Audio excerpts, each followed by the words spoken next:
Eu falei com vocês no vídeo anterior sobre a questão da designação do escravo, isso foi falado. Foi falado que o escravo só foi designado a partir da grande tribulação, ou só será designado a partir da grande tribulação. Aí o próximo artigo agora, ele se propõe a explicar algumas coisas. Qual é a explicação que eles têm?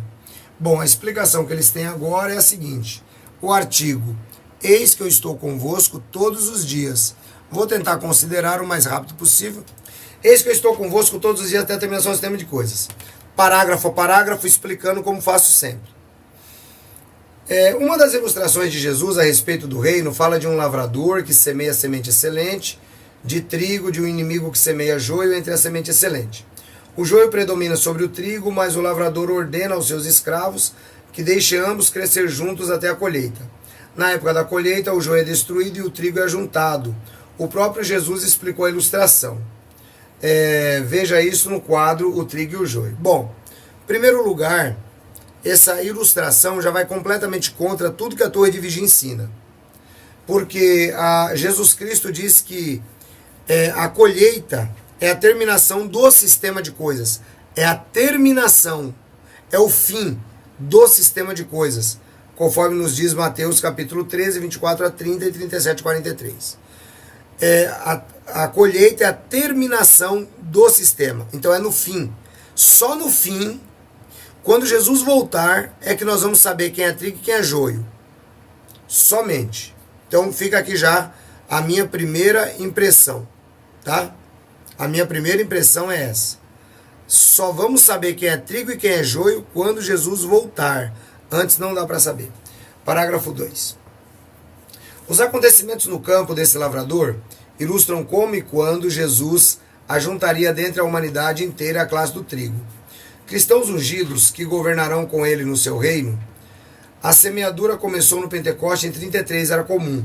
O ajuntamento será completado quando os ungidos que estiverem vivos no fim do sistema de coisas receberem sua selagem final e forem levados para o céu. Não, a Bíblia não ensina isso. A Bíblia ensina que o fim é que a colheita é o fim do sistema. A Bíblia não relaciona nada com cristão ungido. Aliás, eu já expliquei para vocês que esse termo ungidos não existe no Novo Testamento para os cristãos. Esse texto não existe. Esse termo não existe no Novo Testamento. Não existe cristãos ungidos. Isto é uma mentira, isto é uma falácia, isto é se colocar no lugar de Cristo. Ungido é o termo Christos, de Machia, que significa Messias. O único Messias, o único Christos, o único ungido é Jesus. Só. Fora Jesus não tem nada de 144 mil ungido. Isso não existe. Isto é heresia. Hoje uma irmã mandou uma mensagem assim para mim: ancião, isto aqui é heresia? E eu disse: é heresia. Então é isso aí. O primeiro ponto é esse. Assim como um mirante numa montanha dá a uma pessoa uma visão ampla do cenário à sua volta, esta parábola dá uma visão panorâmica dos acontecimentos que ocorreriam durante um período de 2000 anos. Do nosso ponto de vista, do nosso ponto privilegiado, que acontecimentos relacionados com o reino nós discernimos? A parábola fala de um período de semeadura, crescimento e colheita. Este artigo focalizará principalmente o período da colheita. Bom, então vamos lá, vamos trabalhar isso aqui. Vamos trabalhar porque ficaram dúvidas, né, nos artigos anteriores. O joio apareceu no início do segundo século, era comum, quando os cristãos de imitação tornaram-se visíveis no campo mundial. Então, isto é uma mentira. Isto é uma mentira. O joio apareceu desde os dias de Jesus. O joio apareceu desde os dias de Jesus. O joio já estava entre os cristãos. Ancião, qual é a prova que você tem disto? As cartas joaninas. João disse: saíram do nosso meio porque não eram dos nossos. João disse: se alguém chegar até vocês e não trouxer esse ensino, não recebam. 2 João 9,10. O joio já estava crescendo no período apostólico. Então, eu desminto essa frase, que o joio apareceu apenas no segundo século. Não. De acordo com a Bíblia, o joio já estava presente nos dias do apóstolo João. O joio já estava presente nos dias de Judas. Judas diz assim: eles entram nos vossos banquetes, nos vossos ágapes, banqueteiam-se com vocês. O joio já estava presente. O joio estava presente. Então, primeira frase aqui que eu tenho que desmentir, né? No quarto século, os cristãos comparáveis a joio já eram muito mais numerosos que os cristãos ungidos. De novo, não existe cristão ungido na Bíblia. No Novo Testamento não existe o termo ungido para homens. Para homens, o termo ungido é só de Jesus. Esse ungidos que ele usa aqui na sentinela é simplesmente para tentar fazer um conectivo de ligação entre aqueles que eles dizem que são ungidos hoje, dizendo que tem ungido desde o passado. Mas isso é uma mentira. Não tem ungidos desde o passado. Não tem ungidos. Continuemos. Lembre-se que na parábola os escravos perguntaram ao amo se poderiam arrancar o joio. O que o amo respondeu? Vamos lá. Falando a respeito do trigo e do joio, Jesus disse: deixai ambos crescer juntos até a colheita. E aí você pega Mateus, capítulo 13, 37 em diante, na explicação do próprio Senhor Jesus. Lá diz que a colheita é o fim do mundo. A colheita é o fim do mundo. É quando Jesus vem, é quando ele manda os seus anjos retirar do seu reino todas as coisas que causam tropeço. Pelo menos essa é a explicação do Senhor Jesus. Você pode ficar com ela ou você pode ficar com a da torre de vigia. Você escolhe. Eu poderia parar por aqui, mas nós vamos continuar vendo a heresia.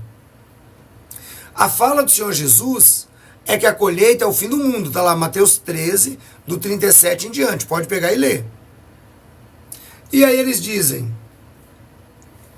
essa conclusão é confirmada pelo que Jesus disse mais tarde aos seus discípulos: eis que eu estou convosco todos os dias, até a terminação do sistema de coisas. Assim, os cristãos ungidos seriam protegidos por Jesus todos os dias, até o tempo do fim. Um outro problema sério: os cristãos ungidos seriam protegidos por Jesus. Não tem nada de cristão ungido. São todos os cristãos. João capítulo 1, versículo 12. Veio para os que eram seus, mas os seus não o receberam. Mas a todo quanto nele crê, foi-lhes dado o direito de serem feitos filhos de Deus. Todo que nele crê. Tem nada de cristão ungido. Isso aqui nada mais é do que eletizar, do que tentar criar uma elite, do que tentar criar um grupo específico, uma divisão entre clérigos e leigos. É muito simples. É simples assim. Então não tem nada de cristão ungido. Cristão ungido nenhum seria protegido, porque nunca existiu cristão ungido. Todos os cristãos são batizados no Espírito. Todos os cristãos são batizados em Cristo. Todos os cristãos recebem o selo do Espírito Santo, independente de número. Todo aquele que nele crer, foi-lhes dado o direito de serem feitos filhos de Deus. Continuando. No entanto, visto que o crescimento dos cristãos, comparáveis a joio, foi bem maior do que os cristãos ungidos, não temos certeza sobre quem pertencia à classe do trigo durante este longo período. Mas algumas décadas antes do início da época da colheita, a classe do trigo tornou-se discernível. Como isso aconteceu? Não tem certeza mesmo, não tem certeza nem do que comeram ontem. Não tem certeza nem do que comeram ontem. Como que vão ter certeza de uma profecia de Jesus? Profecia essa, explicada por Jesus, e que eles agora querem dar uma nova explicação. Como que vai acontecer? Se o Senhor Jesus explicou, não precisa mais ninguém, gente. Coloca na cabeça de vocês. Larga de ser criança, pelo amor de Jesus Cristo.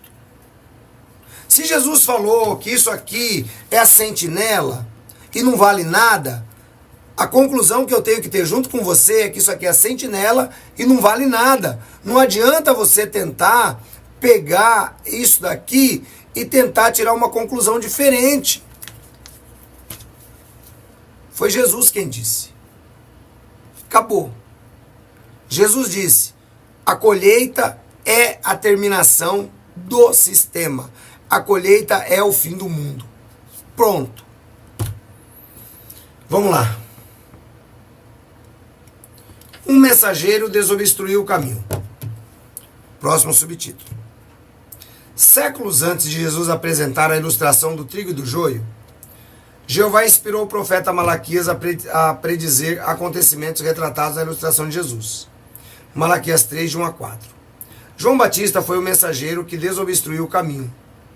Quando ele veio, em 29 era comum, havia aproximado o tempo de julgamento para a nação de Israel.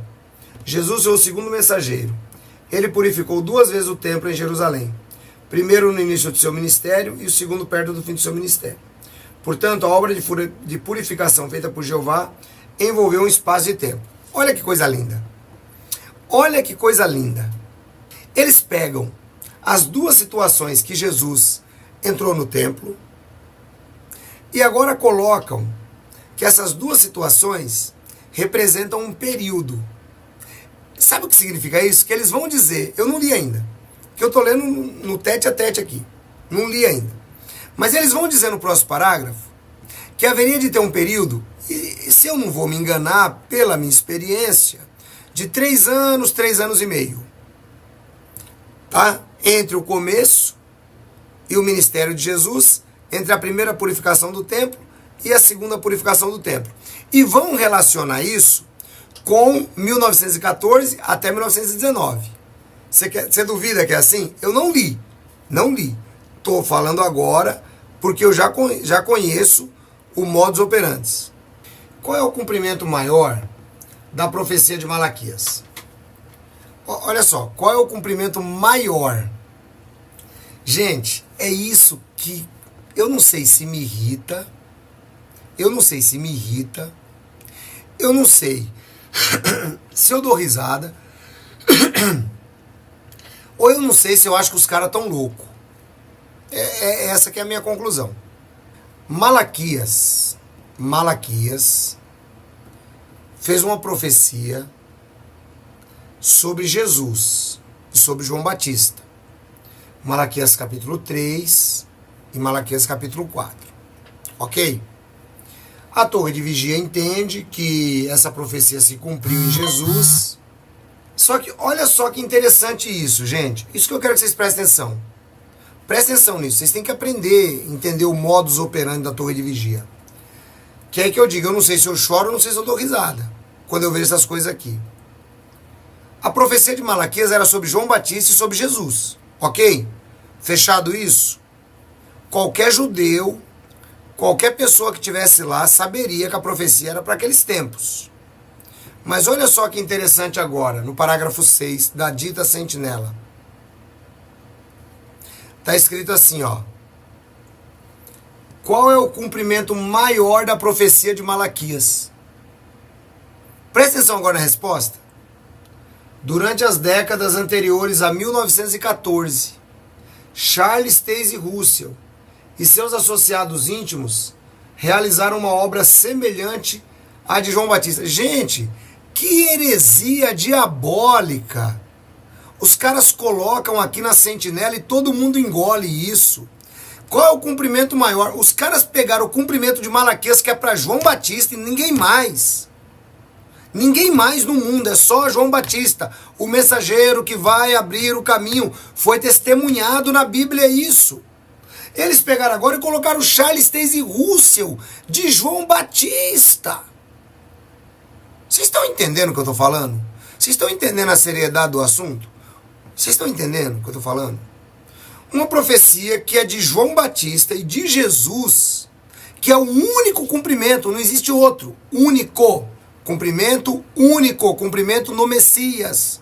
Cumprimento no Mashiach. Cumprimento no Cristós. É único. Não tem outro cumprimento.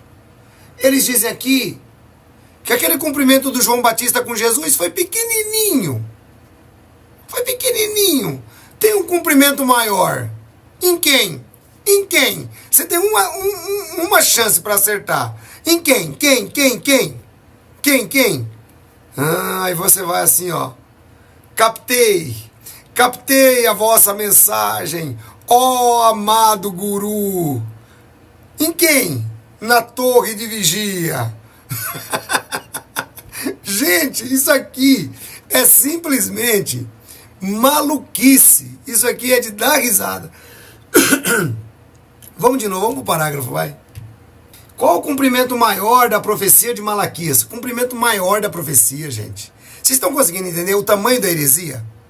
Eles pegaram um texto bíblico, Oriente Médio, Bíblia, Malaquias, Jesus, João Batista, cumprimento bíblico, cumprimento profecia, testemunhado por toda a profecia, testemunhado por Cristo, testemunhado pelos apóstolos.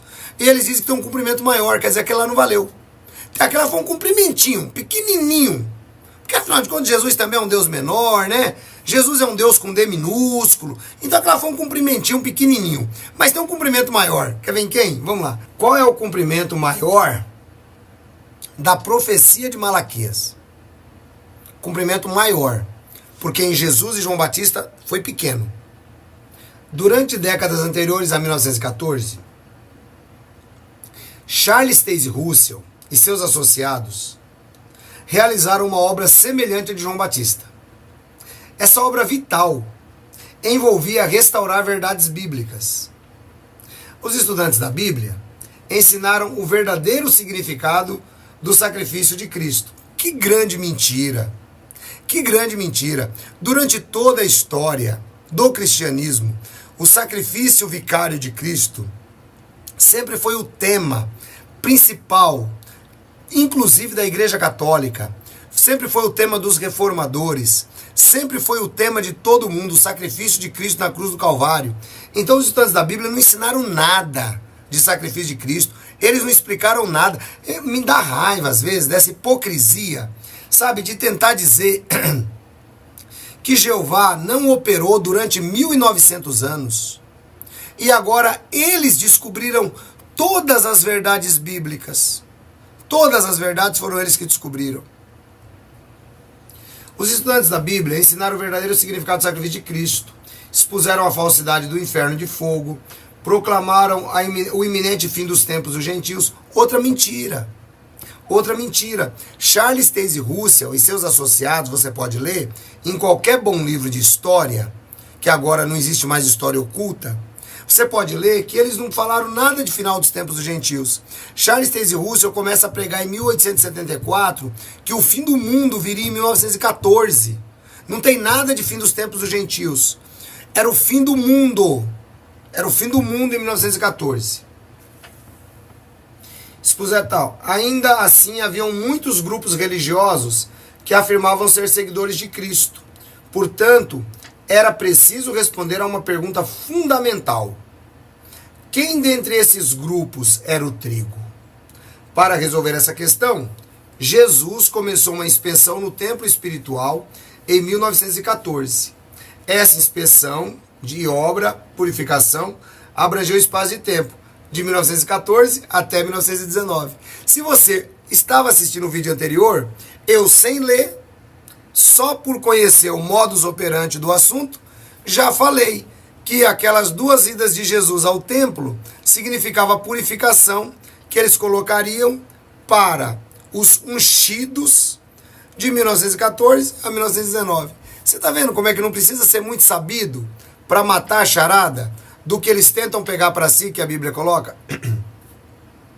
Então, veja só que interessante. Primeira heresia, que a profecia de Malaquias tem um cumprimento maior. Isso é mentira, não tem. A profecia de Malaquias se cumpriu apenas em João Batista e em Nosso Senhor e Salvador Jesus. Só. Acabou. Não tem mais. Isso aqui é trazer para si, é alegar para si uma autoridade semelhante à de João Batista e alegar para si uma autoridade semelhante a de Jesus. É criando paralelos. A Torre de Vigia é mestre nisso. Criar paralelos. né? Olha, você tem que me obedecer porque o pessoal tinha que obedecer o João Batista. É igual, por exemplo, quando eles falam que Jeová tinha uma organização. Esses dias eu ouvi, né? Uma irmã ligou para mim e falou: ai, ancião, tô tão preocupada, tal, não sei o quê.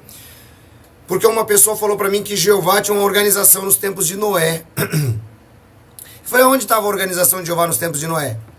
Ah, não, era Noé, a família dele. Mentira, tudo desorganizado. Se Jeová não traz os bichos para a arca, nem os bichos não entravam. Tudo desorganizado. Não tinha mais de 1 bilhão de pessoas na Terra naquela época. Só que só Noé não tinha sido contaminado, não tinha organização nenhuma. O Noé era organização. Imagina o Noé em Betel. Já pensou o Noé em Betel? Né? O Noé em Betel. A arca era Betel pro Noé. Ô, gente, pelo amor de Deus. Sabe, é um raciocínio, olha. Fazer que nem o professor Raimundo. E o raciocínio, ó. Pequenininho. Pelo amor de Deus, né, gente? O cara que dá um pensamento desse tem um raciocínio muito pequeno, né? Pelo amor de Deus. A irmã falou: claro que eu não acreditei. Mas não acreditou mesmo, é sabida. É inteligente. Está acompanhando os vídeos. Está entendendo. Tem como acompanhar um negócio desse. Anos de inspeção e purificação. Vamos lá. Parágrafo 7. Ao iniciar sua inspeção, o que Jesus encontrou? Um pequeno grupo de zelosos estudantes da Bíblia, que por bem mais de 30 anos havia dedicado suas energias e riquezas à promoção de uma vigorosa campanha de pregação. Que alegria deve ter sido para Jesus e os anjos ver que... Eu tenho que dar risada nas coisas dessas. Eu tenho que dar risada, porque... Mas eu vou continuar lendo, em respeito a vocês. Que alegria deve ter sido para Jesus e os anjos ver que aquelas relativamente poucas, porém fortes, hastes de trigo não haviam sido sufocadas. Gente, isso aqui é uma mentira tão grande. Os reformadores, Martinho Lutero, Calvino, Zwingli, né? John Hus, John Wycliffe, esses caras foram os caras. Se Jeová tivesse que usar alguém, né, nesses termos de ungidos, teria usado Zwingli, teria usado Lutero, teria usado Calvino, teria usado Wycliffe, teria usado John Hus e teria usado outros reformadores. Durante a Reforma Protestante, que foi um dos maiores marcos na história cristã, a Reforma Protestante, um dos maiores marcos. Agora Jeová usou um grupo de americanos. Você vê, o orgulho americano é tão grande. John Wesley, muito bem lembrado. John Wesley, Fine, né? Moody, Spurgeon. Cadê os grandes nomes da teologia bíblica?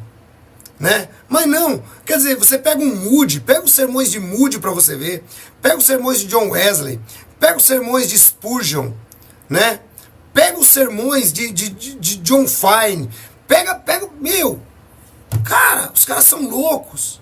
Aí agora, Deus resolve usar um grupo de americanos para restaurar a adoração verdadeira. Quando a reforma já tinha começado em 1500 e cacetada. Zilda, com todo respeito, viu, querida? Eu sei que você é americana, né? Mas você tá fora disso, eu sei disso. Cara, é um orgulho americano que eu nunca vi igual. Os mormons têm o mesmo orgulho, os adventistas têm o mesmo orgulho. Toda seita é o mesmo orgulho norte-americano. Metade, né, Zilda? Legal. Cara, é uma loucura. Quer dizer, se Deus não usou Zwingli, se Deus não usou Calvino, se Deus não usou Lutero, se Deus não usou Wycliffe, se Deus não usou John Hus, se Deus não usou Moody, se Deus não usou Spurgeon, se Deus não usou John Wesley, agora usou o Charles Taze Russell. É brincadeira que eu tenho que ouvir, gente. Pelo amor de Deus. Vamos lá, vai. E outra, diz que Jeová veio e achou eles felizes. Achou só eles fazendo uma campanha de pregação. Que campanha de pregação? Vamos comparar um pouco? Usavam a pirâmide como meio de cálculos sagrados, como era o caso de Russell. Ou assim, eu nunca ouvi falar isso. Ah, você nunca ouviu falar? Então eu lhe recomendo o site indicetj.com. Índice TJ, se alguém quiser digitar para mim, digite, por favor, para que não fique perdido. IndeceTJ.com. Quando Jesus chegou, Jesus não achou essa belezinha que eles falaram aqui, não. É tudo mentira. Jesus chegou e encontrou uma torre de vigia usando a cruz coroada da maçonaria. Jesus chegou e encontrou uma torre de vigia fazendo cálculos em piramidologia através de Charles Taze Russell e dizendo que aquela pirâmide, a grande pirâmide de Gizé, era o testemunho de Deus, era a Bíblia de pedra. Foi isso que Deus usou, que Jesus encontrou. Jesus encontrou Charles Taze Russell pregando nas lojas maçônicas, envolvido com a maçonaria. Jesus encontrou Joseph Franklin Rutherford brigando dentro da torre de vigia para tomar o poder, que era o que ele queria fazer. Jesus encontrou esse pessoal ainda comemorando o Natal, que eles tanto condenam. Jesus encontrou esse pessoal aí, que ele separou, que ele ficou tão feliz, comemorando aniversários, que eles tanto condenam.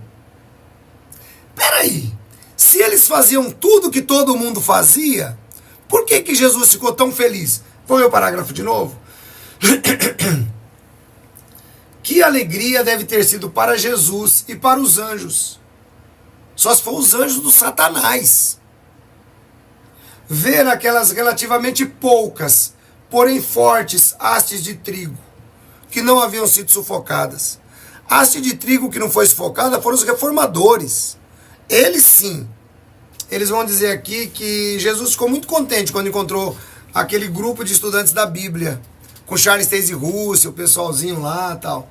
Uns caras que ainda andavam relacionados com a maçonaria, um pessoal que ainda acreditava que a pirâmide era o testemunho de Deus, cálculos de pirâmide, com a cruz coroada.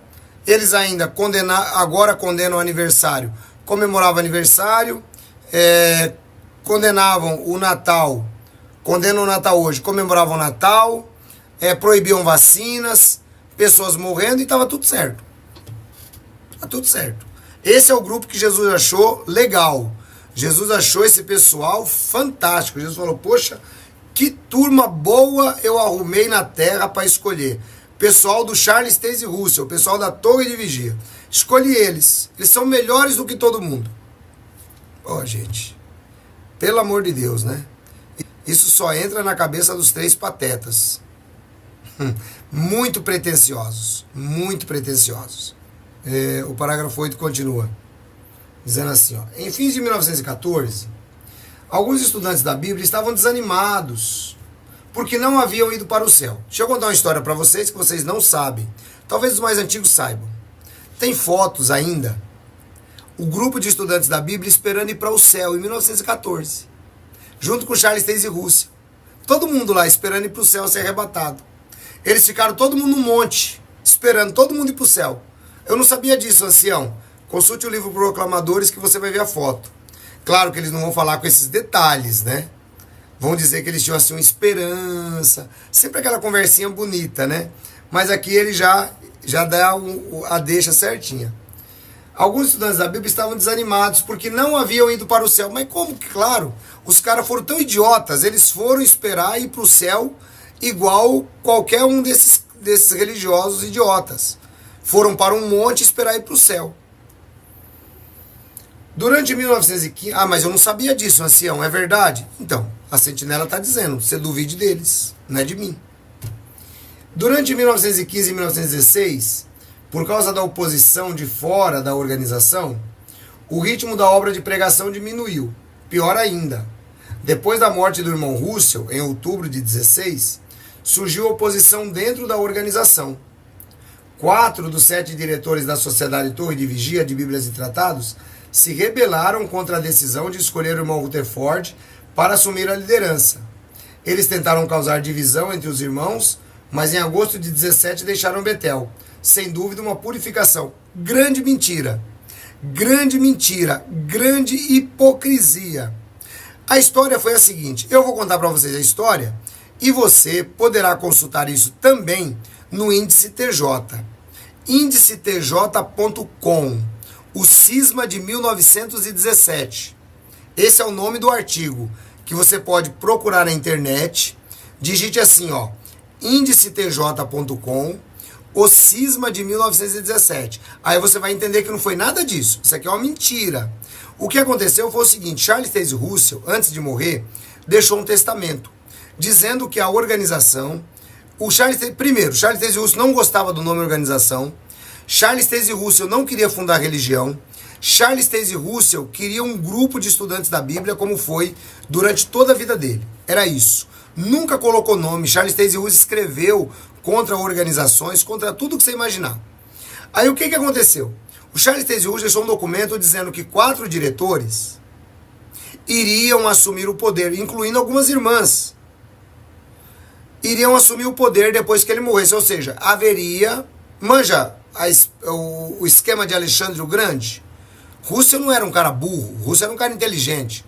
O Russell não queria o poder centralizado na mão de um homem.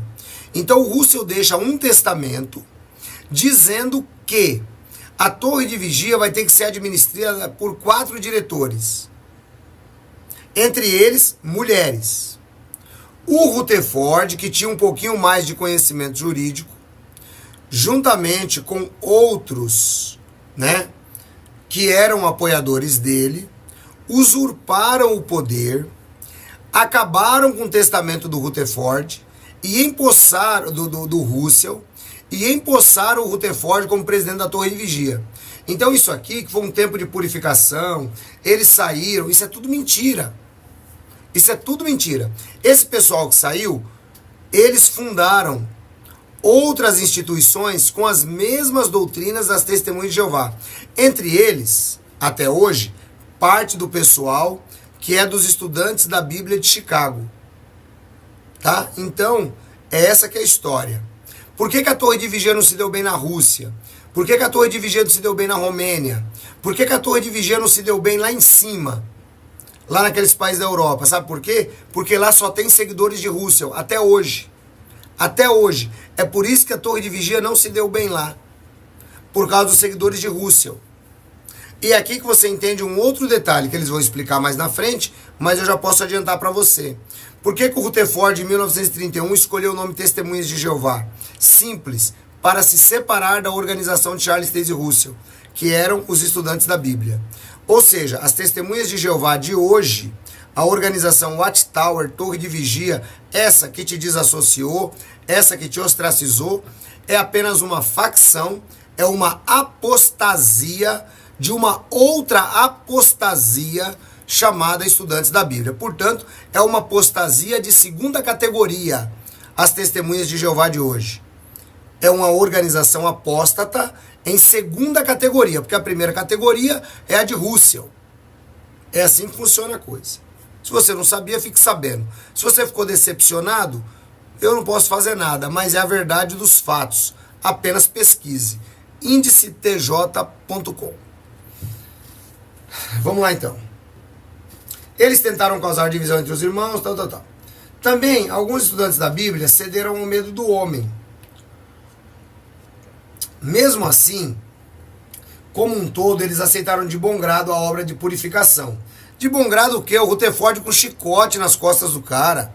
Não teve nada de bom grado. Isso aqui foi um período, é chamado o cisma de 1917. Não tem nada de bom grado. Fizeram mudanças necessárias. Portanto, fizeram as mudanças necessárias. Portanto, Jesus os julgou como legítimo trigo cristão, mas rejeitou todos os cristãos de imitação. Se não fosse cômico, seria trágico, incluindo os que pertenciam às religiões da cristandade. O que aconteceu a seguir? Para descobrir isso, voltemos ao nosso estudo da parábola do trigo e do joio. Olha que interessante isso.